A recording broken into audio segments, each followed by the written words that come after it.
All right. So here we are with the aorist verbs. And that's going to be our lesson for today. In the past few minutes, we have just reviewed the 6 tense forms and the 3 aspects in biblical Greek. Okay, yeah. So we've seen so far 3 tense forms in the indicative mood. We have seen the present tense form, the imperfect tense form, the future tense form. Now we are moving to the aorist tense form. So this is going to be our 4th tense form. And the aspect that this communicates is the perfective aspect. Now, why do we call this the first aorist? We'll see that in a second. By the way, this is a very, very simple lesson. This is one of those times where, like I mentioned, Greek is like an uphill sometimes. Sometimes it's just like a plateau. Sometimes it's a slope. This might be one of those slopes, maybe a gentle slope where you don't really have to do much work, which is a good thing. We can cover this very easily. It's the same thing with the last lecture as well, the future tense form. We're happy about this. So very simple outline. What is the meaning of the aorist tense form? The 3 paradigms with the voice, morphology paradigms like we always do. Some stem variations. We've seen that this happens already with contractions, with contract verbs, and what happens when some combinations of verbs happens. That we'll see today, and then as always, vocabulary. Meaning. The first aorist, you can even ignore the first. This is just 2. Let's see. First, let's see this, right? Why is it called first aorist? It's called first aorist because there are 2 main patterns for the aorist forms. So aorist verbs are either in the first aorist category or the second aorist. The first aorist is very regular in the way they morph, in the way the paradigm works, in the way the verb conjugates. It's very regular. So many verbs, their aorist tense form is in this first aorist form, so it's very regular. It's a category of aorist. But then there are also a category of verbs in the aorist tense form. They have very irregular morphing, very weird way by which in the aorist it gets morphed. And so that's going to be a second category that we will learn separately.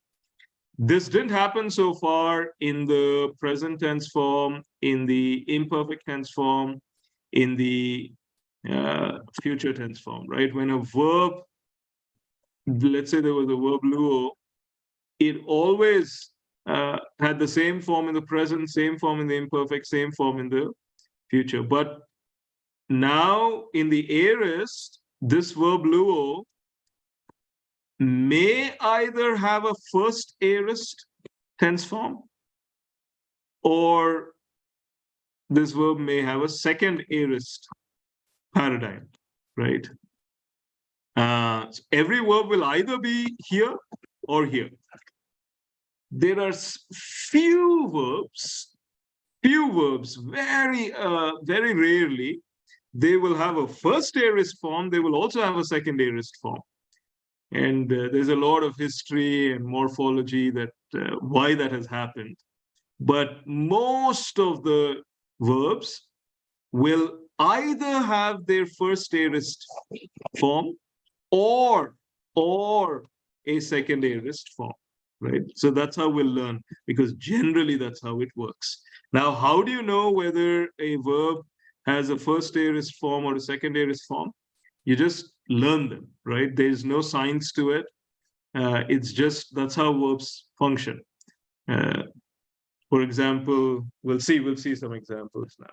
Okay, but this is not too difficult for us to understand, because in English we notice this, right? There are some verbs which, when they go to the past tense, they're very regular in the way they change. For example, take the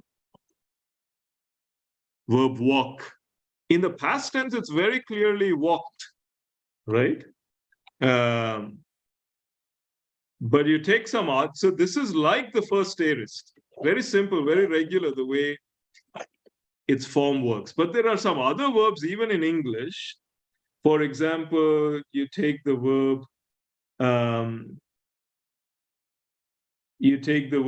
say, run. Right? This doesn't morph as run, right? No, it has a weird form. It's ran, right? Why did run become ran in the past tense? That's how it is, right? That's just the way the word works. This is like the second aorist form, irregular, little weird, right? And so some verbs have a first aorist form, some verbs have a second aorist form. And in English also this happens. So it's not altogether new for us. So in this lecture, we are only going to look at the first aorist category. How does that morphology work?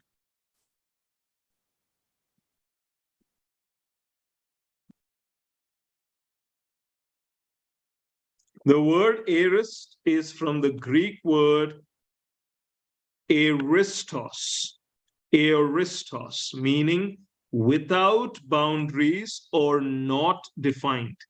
So this tense form is sort of undefined. What is undefined? The beginning, the ending, everything in between. It's just undefined. It's just like one action as a whole, right?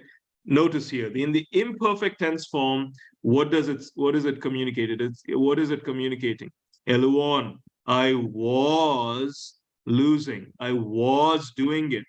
The author is almost pulling us into that action, saying, I was doing it. It was going on. It was unfolding. I was doing it, right? Whereas the aorist tense form is undefined, without boundary. I loosed. The action is just, hey, I did that. It's done. The action is as a whole. It's undefined. I loosed it. I'm not telling you when I did it, how I did it, when I began, right? It's just I loosed. So that's what the aorist tense form communicates. And the aspect is perfective aspect. There are three nuances that the aorist tense form communicates. One is called the constative aorist. Constative aorist. It presents the action as a whole without regard to its beginning or end, undefined, or the length of time it took to accomplish the action. So the aorist tense form communicates one of three things. First thing is, it could communicate a constative aorist, where the action is just presented as a whole. No indication about its beginning, its ending, how much time it took, right? It's just action as a whole. Very simple aorist. Let's see here, Romans 5:14. Death ebasilusen reigned from Adam until Moses. Now you could argue in the context there is somewhat a beginning and the ending, but that is given by these additional words, right? The reigned itself is simply saying, well, it's just a constant. There was reigned, death reigned, right? There's no regard here to, within the verb itself, there's no regard to when it began, what was happening, right? It's different from saying, I was reigning. That's the first nuance or first kind. So you see the comment here, the reign of death extended over a long period of time from Adam until Moses. But by using the aorist verb ebasilusen, the action is summarized as a whole. So the aorist tense form can communicate this constative aorist idea. The second thing it could also communicate is sometimes in context, it could communicate a inceptive idea. We saw this even in the present tense form, an inceptive idea, meaning there is some sort of an emphasis of the beginning of the state or the action. So the action is still as a whole, but there is in context some indication that there was an inception, a beginning of the action. For example, in English, the shortest verse in the Bible. By the way, in Greek, this is not the shortest verse in the Bible, but in English, it's the shortest verse. It just says Jesus wept, and the word wept is in the aorist tense form. Edakrusen. Edakrusen. And in context, it's very clear that Jesus was not weeping all the time in the journey. There was a time when he heard what happened in verse 34. That's when he began to weep. So in context, we may see sometimes that the aorist does have an emphasis on the beginning, an inception. Constative aorist, inceptive aorist. Thirdly, epistolary aorist. We know the idea of an epistle. It's like a letter. So an epistolary aorist is used in epistles, letters, where the author writes from the perspective of the readers, although he is currently writing or sending the letter in the present, right? For example, you see in 1 John, very interestingly, in 1 John, if I remember the verse numbers correctly, from verse 1:1 until verse 2:15, I believe, John always uses the verb grapho, which is I write. But from 2:15 onwards, he always uses the aorist tense form. Never uses grapho in the present. He always uses, from 2:16 onwards, egrapsa. I wrote. Even though he's writing in the present, right? John is writing. He's continuing to write 1 John chapter 3, chapter 4, chapter 5. But he constantly says, I wrote in the aorist. Why is he doing that? We often see that in epistles, the author uses the aorist to write from the perspective of the reader. So it's almost like the reader is reading 1 John, right? When he's reading for the reader, John wrote before, right? That's the perspective of the reader as he's reading it. This is already written. John wrote it, egrapsa, right? And sometimes the aorist tense form is used in that way, like an epistolary way, where the author writes from the perspective of the readers, although he is writing in the present. Now, it's a very interesting study as to why in 1 John until 2:15, John always uses grapho in the present, I write, but right from 2:16 onwards, he writes in the aorist, I wrote, but you can study that later. So, for example, in Ephesians 6:22, Paul talking about sending Tychicus, he says, I sent Epempsa. I sent to you Tychicus. I sent to you, right? It's an epistolary aorist. So even though technically this should be translated, I sent to you, but in all our English translations, you see sending because they interpret the epistolary aorist in the present.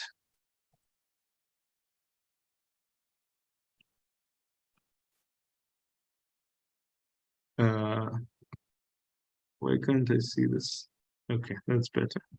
So we reviewed this a few minutes before the class.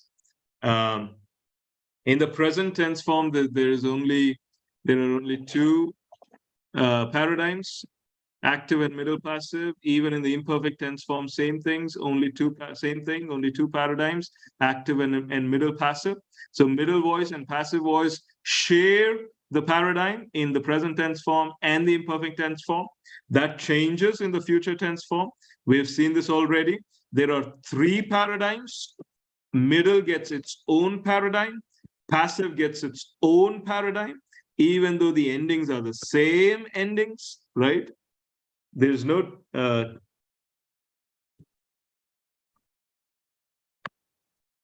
changing in the endings. It's still the omai etai omita steontai ending, but the passive gets its own theta after the stem, right? So there is a new paradigm. Now we'll see that even in the aorist tense form, there are three paradigms: active, middle, and passive. Now there's a little change because you'll notice that the endings are also changing. So it's a little different from the future. In that sense, future was much more easier for us because we did not have to learn any new endings in the future tense form. No new endings, right? Whereas in the aorist, they are completely new endings for all three paradigms. And this is the only quote unquote complexity on this in this lesson. But I'm quite sure, given all that you've done so far, it's going to be very easy for you. So let's see the morphology of the first aorist tense form in the active voice in the indicative mood. There is a stem, there is a connecting vowel, there is a personal ending, and there is augment. So the same pieces as in the imperfect tense form is also in the aorist tense form. And the aorist tense form generally does communicate past time and perfective aspect, that the action is completed and that it is looked at as a whole from the viewpoint of the author.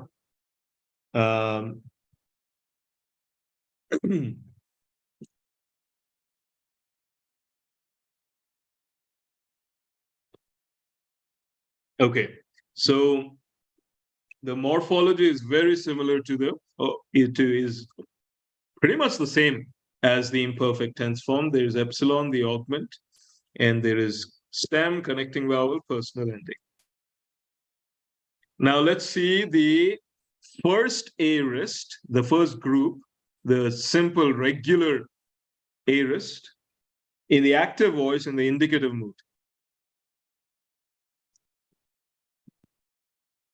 Okay. So this might be the first time we are seeing like this sort of a ending, right? Now, what are we noticing here? We are noticing that there's always a sigma in the paradigm. Now, when we see a sigma, our first impression is it must be the future tense form. But now that we know that the aorist also has the sigma, what should we look for? Once we see the sigma, we have to see, does it have an augment too? The future will not have an augment, but the aorist will have an augment. That's the first thing we notice. Sigma is everywhere. Then there's a heavy usage of alpha. the connecting vowel, right? In the present tense form, even in the imperfect, there was heavy usage of omicron, whereas here it's sigma. Okay. The men ending is very easy to spot as being first person plural. Until now, every time we see in the active voice the men ending or the the men ending, amen, right? It's always first person plural. So this is also easy, right? Now, this is also somewhat similar because second person plural used to be ete ending, right? Now it's ate. This used to be ice, I, right? And this used to be usen. Now, what's happened? The movable nu used to be in the third person plural. Now it's moved to the third person singular, the movable nu. Okay. Those are just observations. End of the day, as always, we memorize this paradigm. Elusa, I loosed. Elusamen, we loosed. Elusas, you loosed. Elusate, you all loosed. Elusen with a movable nu, he, she, it loosed. Elusan, they lose. Right? So those are the endings. Elusa, elusamen, elusas, elusate, elusen, elusan. In both the third person, it has a nu ending. In the singular, it's a movable nu. May appear, may not appear. So that's easy. Men, ate, easy. Sa, sas. I think these are the two things we have to try to make a note of. Elusa, elusas, elusen, elusamen, elusate, elusan. That's the first aorist active paradigm. The aorist has an augment and similar endings to the imperfect, except for the first person singular. Also, the third person singular has no alpha variable vowel.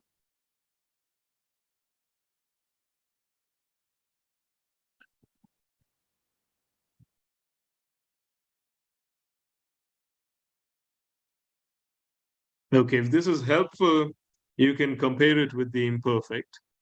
All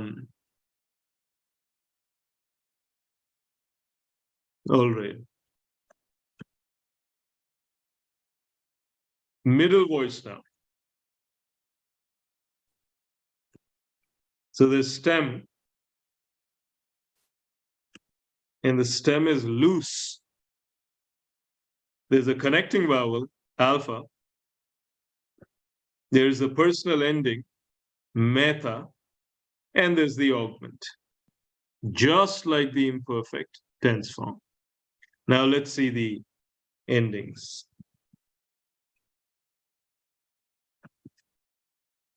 Okay. Elusamen, eluso, there's no alpha here. Elusato, elusameta, elusaste, elusanto. Now here there is similarity with what we had seen before with the imperfect. Ometes theontai, ometes theonto. But again, we just have to memorize this. What we can do in the next class is actually put beside this the imperfect as well, just in case it can help us. Elusamen, eluso, elusato, elusameta, elusaste, elusanto. That's the middle paradigm.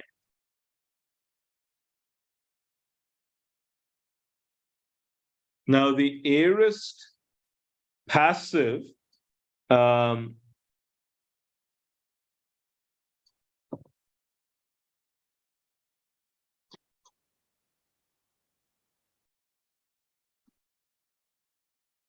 yeah. So the aorist, just a second.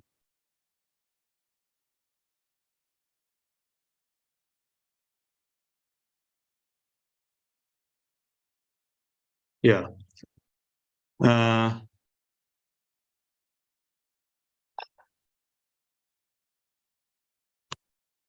Trying to see what this is. What are they trying to show here?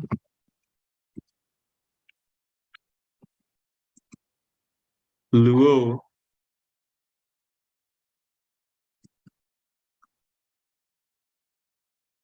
Yeah, we are familiar with this, right? The omega, we never thought it was part of the stem. We know that Lu is the stem, right? But now we've seen this theta after the stem in the future passive paradigm, right? We saw it was Lu plus theta plus connecting vowel plus ending, right?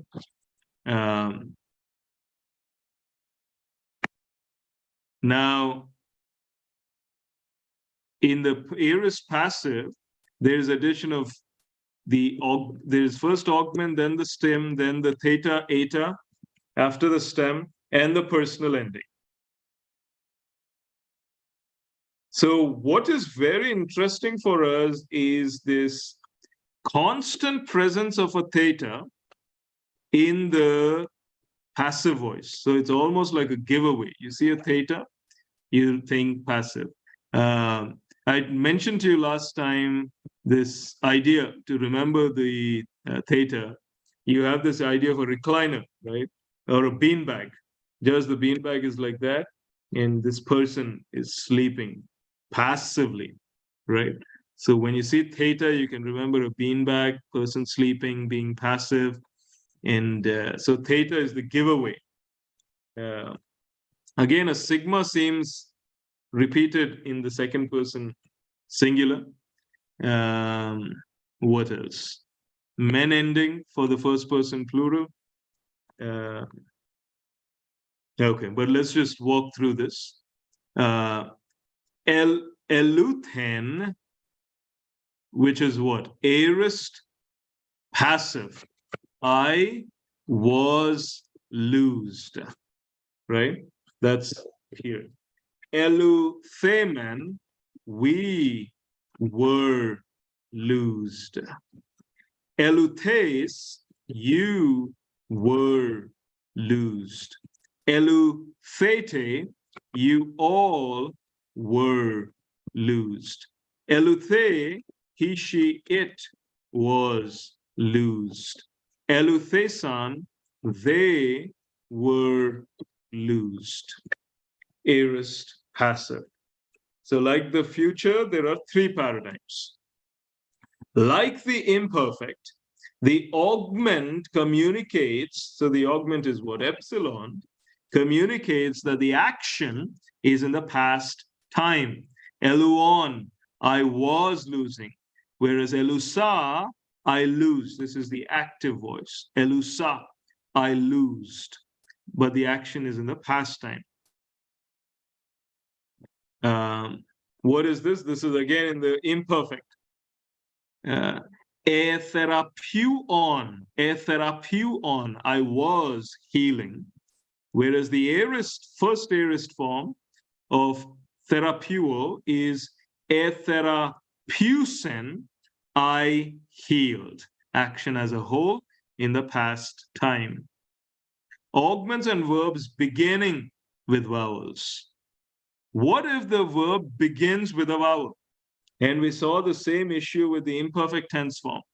What if the verb begins with a vowel? It's simple, right? The vowel is lengthened to either an eta or an omega. The vowel lengthens. Same thing happens even here. Because the augment is present, augment plus vowel.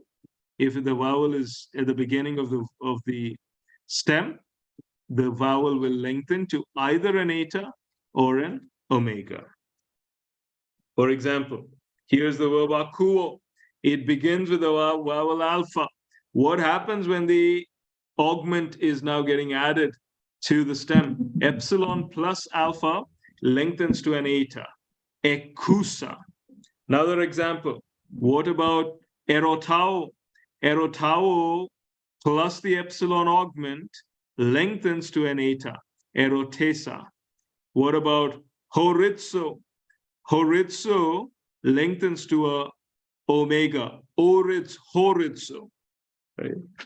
Horitzo lengthens to horitza, sorry. This is we are familiar with this. We already saw this in the imperfect tense form. If the stem of the verb begins with a diphthong, alpha iota, the alpha lengthens to an eta, causing the iota to become subscripted. For example, aiteo, right? Aiteo is the verb. Now, aitete is now the alpha. This is a diphthong, right? Alpha iota is the diphthong. Alpha is getting lengthened to a eta. Now the iota is getting subscripted. Okay, we can finish this up quite quickly now. Stem variations. We saw the stem variations, I believe, in the future paradigm, right? Because there are some sets of letters that combine with the sigma in the future and things happen, right? It's the same thing. Whatever we saw then, the same thing is here. If there are dentals, letters where that sound similar, delta, da, where you use the tongue in the up of the whatever, I think that's the palate, no? Or that part. Delta, zeta, theta, tau. These are all dentals. When they combine with the sigma remains as it is. For example, what do we see here? Adoxasa, right?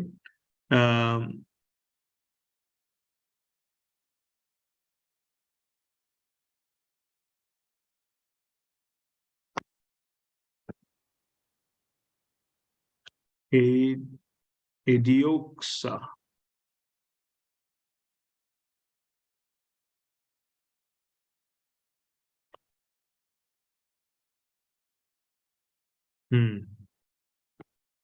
Next, for the palatals, like gamma, kappa, sigma, kappa, sigma, sigma, chi, when it combines with the sigma, so ga, the ga sound and the sigma sound, xi, right? No wonder it's combining to a xi. Ka plus si, xi, right? This is very intuitive. It's combining to a xi. Labials, p, beta, phi, and the combination of p and tau, when they combine with a sigma, they form C. Again, this is very intuitive. The pa sound combined with the sigma sound, double consonant, it's making that C sound. Ba and sigma, C. Again, ba, ps, ba and sa, C, right? It's combining to form the C letter. Contract verbs will usually lengthen the contract vowel. When this sort of combination is happening in contract verbs, the contracting vowel lengthens. And if you'd like, we can see an example of it next class. Vocabulary. Let's skip the vocabulary unless there's anything interesting here.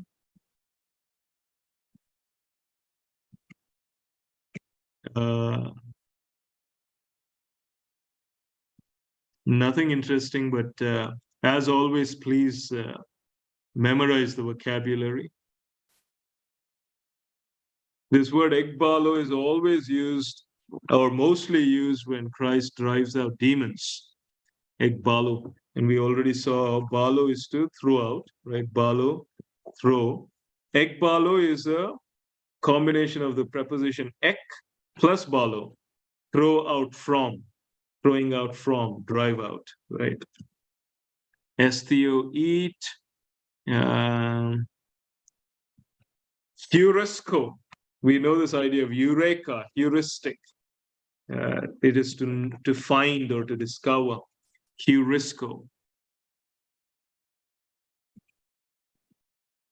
This is interesting, right?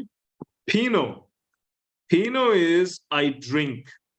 Isn't in Hindi pina? Pina is to drink, no? Kuch pina chahte ho? Drink. Pino. I wonder if there's some sort of a lineage for Pino, Pina, drinking. So this is easy to remember. Pino is I drink.